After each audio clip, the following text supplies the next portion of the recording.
രാജ്യസഭാ തെരഞ്ഞെടുപ്പിൽ മധ്യപ്രദേശിൽ മീനാക്ഷി നടരാജന്റെ പത്രിക തള്ളിയ നടപടിക്കെതിരെ നിലപാട് കടുപ്പിച്ച് കോൺഗ്രസ്. ഉച്ചയോടെ കോൺഗ്രസ് പ്രതിനിധികൾ കേന്ദ്ര തെരഞ്ഞെടുപ്പ് കമ്മീഷനെ കാണും. കോൺഗ്രസിലെ തന്നെ കുറേ നേതാക്കൾ രാജ്യസഭാ സീറ്റ് ലക്ഷ്യം വെച്ചെന്നും പത്രികയിൽ മനഃപൂർവ്വം തെറ്റുകൾ വരുത്തി എന്നുമാണ് മധ്യപ്രദേശ് മുഖ്യമന്ത്രി മോഹൻ യാദവിന്റെ ആരോപണം. PR അരവിന്ദാണ് വിശദാംശങ്ങളുമായി ഡൽഹിയിൽ നിന്ന് ചേരുന്നത്. അരവിന്ദ്, ഇന്നലെ കേന്ദ്ര തെരഞ്ഞെടുപ്പ് കമ്മീഷനെ കാണാനുള്ള ശ്രമങ്ങൾ ചെറിയ സംഘർഷത്തിലൊക്കെ കലാശിച്ചതാണ്. ഇതിനോടകം നേതാക്കൾ എത്തിക്കഴിഞ്ഞോ അരവിന്ദ്?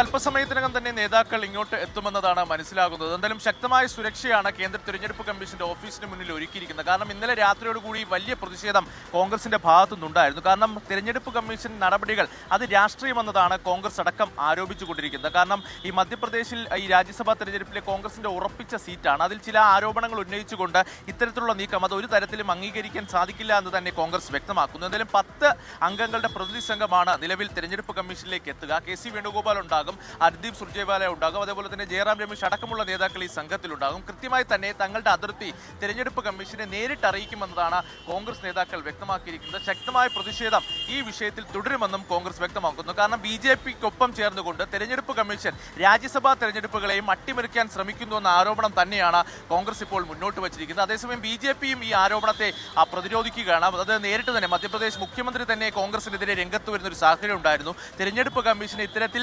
തെറ്റിദ്ധരിപ്പിക്കുവാനാണ് കോൺഗ്രസ് ശ്രമിക്കുന്നുവെന്ന ആരോപണം പ്രധാനമായും ഇപ്പോൾ മധ്യപ്രദേശ് മുഖ്യമന്ത്രി ഉന്നയിച്ചിരിക്കുന്നു. ഇതുകൂടാതെ തന്നെ തെറ്റായ വിവരങ്ങൾ നൽകുന്നതാണ് കോൺഗ്രസ് ചെയ്തത്. ഇതുകൂടാതെ തന്നെ കോൺഗ്രസിലെ പല നേതാക്കൾക്കും രാജ്യസഭാ തെരഞ്ഞെടുപ്പ് ലക്ഷ്യമുണ്ടായിരുന്നു. അപ്പോൾ ഇതൊക്കെയാണ് ഇത്തരത്തിലുള്ള ക്രമക്കേടുകൾക്ക് കാരണമെന്ന് BJPയും ആരോപിച്ചിരിക്കുന്നു. എന്തായാലും 12 മണിക്കാണ് കൂടിക്കാഴ്ച നടത്തുക. തെരഞ്ഞെടുപ്പ് കമ്മീഷന്റെ നിലപാടിൽ മാറ്റങ്ങൾ ഉണ്ടാകാനുള്ള സാധ്യത വളരെ കുറവാണ്. അപ്പോൾ ശക്തമായ പ്രതിഷേധത്തിലേക്ക് അടക്കം കോൺഗ്രസ് കടന്നേക്കുമെന്നാണ് മനസ്സിലാകുന്നത്. ഉന്മേഷ്, PR അരവിന്ദാണ് വിവരങ്ങൾ നൽകിയത്. ഇത് മനഃപൂർവ്വം വരുത്തിയ പിഴവെന്നാണ് മധ്യപ്രദേശ് മുഖ്യമന്ത്രി മോഹൻ യാദവിന്റെ ആരോപണം. പ്രതികരണത്തിലേക്ക്.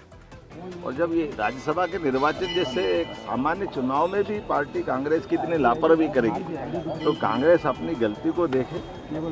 निर्वाचन अधिकारी के सामने उनने अपना पक्ष भी रखा, एक्सेप्ट भी करा कि हाँ हमने ये बात छिपाई थी.